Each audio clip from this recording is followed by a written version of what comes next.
E'tiboringiz markazida shohona dizayndagi Samarqand fason darvozamizni restyling varianti.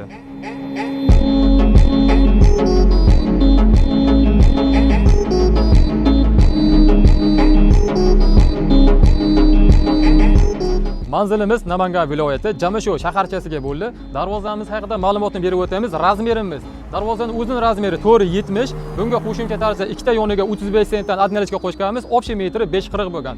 Balandligi 3.70 ga tayyor bo'lgan. Darvozamizni ikki qavatli holatda yasab berganmiz. Birinchi qavatiga ikkili list tushgan, ikkinchi qavatiga riflonka list tushgan. Kraskamiz har doimgidagi GKK banishniy kraskani glansli holatda yasab berganmiz.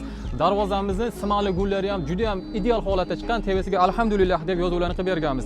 Qo'shma gullari ham darvozamizga yanada vid berishlik uchun levis bilan ajratib berganmiz. Sizlarga ham shunaqangi sifatli zamonaviy darvozalar kerak bo'lsa, albatta Metal House sahifamizga yoki bo'lmasam ekrandagi nomerlarga murojaat qilishingiz mumkin.